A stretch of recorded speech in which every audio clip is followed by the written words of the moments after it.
And जय Shri Krishna student. हूँ छूँ Jagdish sir. Last विडियोनी अंदर आपणे F5 बीकॉमनी अंदर जे वाणिज्य व्यवस्थान संचालन में दोरवणीनी बात करी। दोरवणीनी अंदर घणी बधी बाबतो आपणे जोई के दोरवणी कोने कही शकाय, दोरवणीथी एकमने शुं फायदो थाय, ए सिवाय जे पण कर्मचारी ज्यां पण काम करे छे एने सतत दोरवणी आपवाथी कर्मचारीनी उत्पादकता में वधारो थाय, कर्मचारीनी कार्यक्षमतामां वधारो थाय अने एकंदरे कंपनीनो एकमनो जे नफानो हेतु होय अथवा तो एकमने महत्तम लाभ मेळवવાનો हेतु होय तो एमां वधारो थाय छे। आज आपणे जे प्रश्न जोवाना छीए ए परीक्षालक्षी खूब अगत्यनो प्रश्न छे, एटले खास विशेषथी आ प्रश्न आज बनाववामां आवेल छे। तो व्यवस्थित एने ध्यानथी वाँचजो अने समजवानो प्रयत्न करजो। प्रश्न छे दोरवणीनी विविध पद्धतिओ जणावो। हवे जे दोरवणी आपवामां आवे छे एनी पद्धति कया कया मेथडथी दोरवणी आपवानो प्रयत्न करवामां आवे छे तो एनी वात अहींया करवामां आवी छे। तो दोरवणीनी कुल जे सिलेबसमां आपेली छे 3 पद्धति छे। प्रथम छे आपखुद पद्धति, बीजी छे मसलकनी पद्धति अने त्रीजी छे छूटा दौरनी पद्धति। तो आपखुद पद्धति शुं कहेवा मांगे छे एने आपणे समजवानो प्रयत्न करशुं। तो जे मैनेजर, जे बॉस अथवा तो मालिक पोताने नीचे जे कर्मचारी छे एने कई रीते गाइड करे छे, दोरवणी आपे छे, एनी मानसिकता उपर आधारित छे। खास करीने आपखुद पद्धतिनी अंदर कर्मचारीनो जे मैनेजर छे, बॉस छे, ए एवुं माने छे कि हाथ नीचेना तमाम कर्मचारीओ पोतानी मंजूरी सिवाय कोईपण कार्य स्वतंत्र रीते के आपमेळे करवानी छूट आपवी न जोईए। दोरवणी माटे असरकारक नेतागिरी जरूरी छे, परंतु ते आपखुद होई शके। एनो मतलब ए छे के जे पण दोरवणी आपवामां आवे छे एनो जे बॉस अथवा तो मैनेजर्स, मालिक एवं माने छे के आई एम समथिंग, एटले के हूँ कहूँ एम ज बधुं थवुं जोईए, मने ज बधुं आवड़े छे अने कर्मचारी जे मारा ताबा हेठळना छे, मारी नीचे जेटला कर्मचारीओ काम करे छे ए बधाने हूँ कहूँ हूँ गाइड करूँ ए रीते ज काम करवा जोईए। कर्मचारीनी अंदर पड़ेली शक्ति अथवा तो कर्मचारीनी आवड़त ने ध्यानमां लेवामां आवती नथी। तो आ रीते आपखुद पद्धति काम करे छे। तो खास ए कही शकाय कि आपखुद पद्धति बराबर छे, तो अमुक अंशे एनी मर्यादाओ पण छे, परंतु ए क्या उपयोगी लई शकाय कि ज्यां कर्मचारीगण निरीक्षण होय एटले के अभण होय, अणधड़ एटले के आवड़त वगरना होय अथवा तो तालीम वगरना होय, तो एवा कर्मचारीगण होय तो त्यां एने आपखुद पद्धति उपयोगमां लई शकाय। परंतु આપણે પણ જાણીએ છીએ કે બધા કર્મચારીઓને 100થી હાંકવામાં આવે તો એના પરિણામ નબળા આવે છે, ખરાબ આવે છે। તો અહીંયા આપખુદ પદ્ધતિની અંદર જે મુખ્ય 3 લાક્ષણિકતાઓ કે શા માટે આપખુદ પદ્ધતિ અપનાવવામાં આવે છે તો એની અંદર મેનેજરના હાથમાં સત્તાનું કેન્દ્રીકરણ કરવું। મેનેજર સંપૂર્ણ સત્તા પાવર એના હાથમાં જ રાખવામાં આવે છે અને જે પણ નિર્ણય લેવાના હોય તો મેનેજર્સ લે છે। એટલે કે જ્યાં ઝડપથી નિર્ણય લેવાના હોય ત્યાં આવી પદ્ધતિ ઉપયોગમાં લઈ શકાય। કોઈ કર્મચારીને જો અથવા તો કર્મચારીના હાથમાં નિર્ણય આપવામાં આવે અથવા તો એને કોઈ પણ કાર્ય કરવા દેવામાં આવે તો અમુક અંશે જે કર્મચારી ભૂલ કરતા હોય તો ત્યાં આપખુદ પદ્ધતિ ઉપયોગમાં લઈ શકાય। ત્યાર પછી છે ફક્ત હુકમો પર આધાર રાખવામાં આવે છે। આ પદ્ધતિની અંદર કર્મચારીનો બોસ, મેનેજર્સ જે પણ હુકમ આપે એ પ્રમાણે જ કાર્ય કરવાનું હોય। એક એક્ઝામ્પલ આપું કે ખેતમજૂર જ્યારે પણ કામ કરવા આવે તો ખેડૂત છે જે ઓર્ડર આપે એ પ્રમાણે બધા મજૂરે અથવા ખેતમજૂર કામ કરે છે। એની અંદર ખેતમજૂરની પોતાની આવડત, પોતાની શક્તિ જે છે એની અંદર ध्यान देवामां आवतुं नथी। एटले के घणा कर्मचारीओ आवड़तवाळा होय अथवा तो बुद्धिशाળી हशे, कोई टेक्निकल नॉलेज पण हशे, तो अहींया આ પદ્ધતિની અંદર તેને અવગણવામાં આવે છે। ત્યાર પછી નિરીક્ષણનું કડક વ્યવસ્થા રાખવામાં આવી છે। નિરીક્ષણ એટલે કે સુપરવિઝન।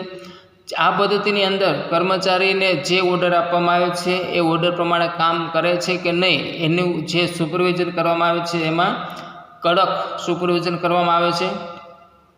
મોટાભાગના કર્મચારીઓ આ પદ્ધતિનો નિરીક્ષણ પ્રથાનો વિરોધ કરે છે, કારણ કે માણસ માત્ર જો એનું સ્વમાન ઘવાય અથવા તો સતત ઉપલા લેવલથી ઓર્ડર આપવામાં આવતા હોય તો અમુક અંશે કર્મચારી અથવા તો માણસને એ પદ્ધતિનો વિરોધ થાય છે। તો આ પદ્ધતિ જ્યાં એક સરખી નીતિનો ચુસ્ત અને કડક અમલ કરવાનો હોય ત્યારે આ પદ્ધતિ ઉપયોગમાં લઈ શકાય। ઘણી માનો કે લશ્કરી જ્યાં સંરક્ષણની વાત થતી હોય તો એની અંદર આ પદ્ધતિ અત્યારે અપનાવવામાં આવે છે, કારણ કે ઉપરથી જે બોસ તરફથી એક રૂલ્સ અથવા તો નિયમ લાગુ પાડવામાં આવે તો દરેક કર્મચારીને ગમે કે ન ગમે તો દરેક કર્મચારી સૈનિકે એનું ચુસ્ત પાલન કરવાનું હોય છે। તો આ પદ્ધતિ સૈનિકમાં મિલિટરીની અંદર જોવા મળે છે। કર્મચારીઓ અણધડ, અશિક્ષિત અથવા તો તાલીમ વગરના હોય તો ત્યાં પણ આ પદ્ધતિ અપનાવવામાં આવે છે। કટોકટી કે ભયની સ્થિતિમાં પણ આ પદ્ધતિ અપનાવવામાં આવે છે।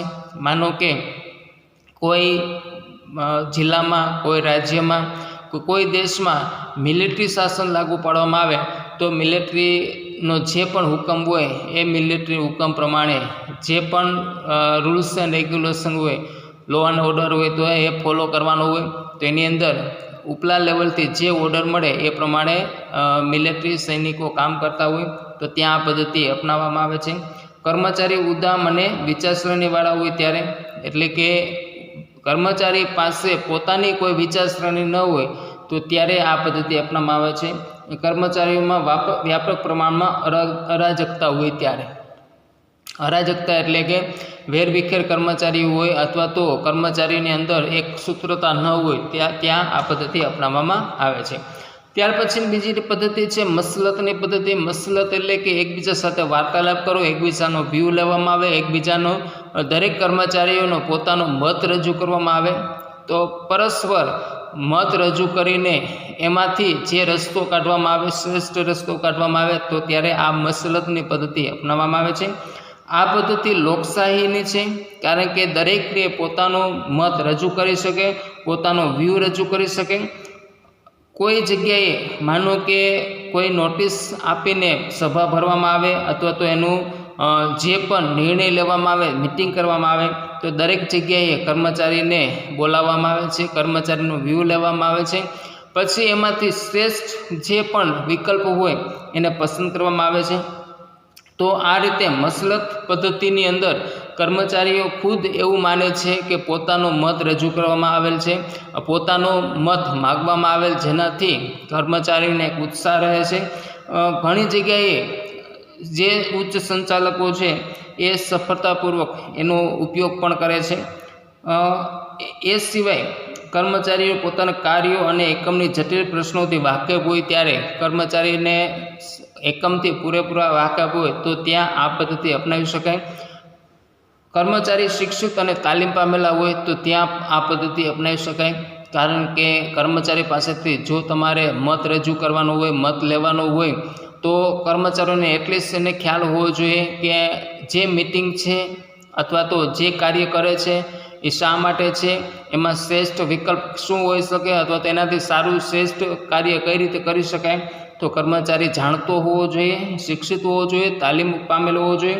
કર્મચારીઓ સ્વતંત્રપણે વિચારી શકતા હોય અને નિર્ણય લેવામાં એ ઈચ્છતા હોય કે પોતાનો વ્યૂ રજૂ કરવામાં આવે તો આવી પરિસ્થિતિમાં મસલતની પદ્ધતિ, લોકશાહીની પદ્ધતિ અપનાવી શકાય। અને છેલ્લી પદ્ધતિ જે ત્રીજી પદ્ધતિ કહી શકાય, છૂટા દોરની પદ્ધતિ। તો આની અંદર છૂટો દોર એટલે કે જેવું નામ છે કે સ્વતંત્ર, દરેક કર્મચારીને પોતપોતાની કામ કરવાની સ્વતંત્રતા આપવામાં આવે, નિર્ણય લેવાની સ્વતંત્રતા આપવામાં આવે। તો આપ સૌ જાણો છો કે આવી પદ્ધતિ અમુક અંશે નુકસાન કરશે, પરંતુ આ પદ્ધતિ ક્યાં અપનાવવામાં આવે કે જે કર્મચારી પાસેથી કામ લેવાનું છે એ સંપૂર્ણ લાયકાત ધરાવતા હોય, શિક્ષિત હોય, તાલીમ પામેલા હોય જવાબદારી લઈ શકે તેવા હોય તો આવી પરિસ્થિતિમાં છૂટા દોરની પદ્ધતિ અપનાવી શકાય. કારણ કે જે મેનેજર્સ અથવા માલિક એવું માને છે કે સારી પરિસ્થિતિનું સર્જન કરવું હોય અથવા તો કર્મચારીઓને અંદર જે સુષુપ્ત શક્તિઓ પડેલી છે એને આપણે શ્રેષ્ઠ વિકલ્પમાં અપનાવી હોય, હાથ નીચેના તમામ કર્મચારીઓને વિશ્વાસ સંપાદન કરવું હોય તો આવી દરેક જગ્યાએ છૂટા દોરની પદ્ધતિ અપનાવી શકાય. એની અંદર કર્મચારી ખુદ જવાબદાર નાગરિક તરીકે, જવાબદાર કર્મચારી તરીકે વર્તન કરે છે. છૂટો દોરનો અર્થ એવો નથી કે નિરીક્ષણ તરફ બે ધ્યાન દેવામાં આવે, જરૂરિયાત મુજબનું નિરીક્ષણ કરવા રાખવામાં આવે છે, પરંતુ આ પદ્ધતિની અંદર માલિક કે મેનેજર્સનો ઓછામાં ઓછી દખલગીરી આ પ્રથામાં મેન લાક્ષણિકતા છે. જરૂર પડે ત્યાં કર્મચારીઓને ગાઈડ કરવામાં આવે છે, માહિતી આપવામાં આવે છે, પરંતુ વધુમાં વધુ કાર્ય કર્મચારીઓ પાસેથી લેવાનો હેતુ હોય તો છૂટા દોરની પદ્ધતિ દ્વારા કર્મચારીઓને અપનાવવામાં આવે છે. તો આ પદ્ધતિ કયા સંજોગોમાં અનુકૂળ આવે તો કાર્ય કરનાર દરેક કર્મચારીઓ વારંવાર નિર્ણય લેવા પડતા હોય તો ત્યાં કર્મચારીઓ જાતે નિર્ણય લેવાની જરૂર પડે તો ત્યાં આ પદ્ધતિ અપનાવી શકાય. કર્મચારીઓ અધિકારીઓ વચ્ચે ચર્ચા વિચારણા કરવામાં સક્ષમ હોય ત્યારે, તો કર્મચારી લાયકાત ધરાવતા હોય, યોગ્ય નોલેજ ધરાવતા હોય તો એવા સંજોગોમાં આ પદ્ધતિ અપનાવી શકાય. કર્મચારીઓ શિક્ષિત, તાલીમ પામેલા, જવાબદારી પ્રત્યે સભાન હોય ત્યારે, કર્મચારીઓ સ્વતંત્રપણે નિર્ણય લેવામાં સક્ષમ હોય ત્યારે, તો આવી પરિસ્થિતિમાં છૂટા દોરની પદ્ધતિ, સ્વતંત્ર પદ્ધતિ અપનાવી શકાય. તો વિદ્યાર્થી મિત્રો, જે દોરવણીની જે 3 પદ્ધતિ છે, પરીક્ષાલક્ષી છે, વારંવાર પૂછાય છે, તો આ રીતે 3 પદ્ધતિ તમારે પરીક્ષાલક્ષી હોય ખાસ વાંચજો અને સમજવાનો પ્રયત્ન કરજો. હું માનું છું ત્યાં સુધી આ 3 પદ્ધતિ જે આપણે રૂટીન લાઈફની અંદર આપણે જે બીજા લોકો પાસેથી, મજૂર પાસેથી જે કામ લઈએ છીએ એ પદ્ધતિની અંદર પણ સમાયેલી છે. આમાં કાંઈ નવું નથી, માત્ર આની અંદર જે બુક્સમાં આપેલા છે શબ્દો થોડાક અલગ છે. બાકી તમે તમારી ભાષામાં, તમારા એક્ઝામ્પલમાં તમે આ પ્રશ્ન લખી શકો. તો અહીંયા જે દોરવણીનો જે પોઈન્ટ્સ હતો આપણા યુનિટ 4નો દોરવણીનો પોઈન્ટ્સ અહીંયા આપણે પૂરો કરીએ છીએ. નેક્સ્ટ વિડીયોમાં મળશું હજી યુનિટ 4નું નેતાગીરીનો જે એક પદ્ધતિ છે, નેતાગીરીનો એક પોઈન્ટ છે, એના આપણે વિડીયો જોવાના છીએ. ત્યારબાદ આપણે આપણો જે પણ સિલેબસ છે એ આ સેમેસ્ટરનો સિલેબસ પૂરો કરશું. તો આ પ્રશ્નમાં અહીંયા સુધી રાખીએ છીએ. કોઈ પોઈન્ટ્સ ન ખ્યાલ આવેલું હોય, કોઈ શબ્દ ન ખ્યાલ આવેલો હોય તો જણાવજો.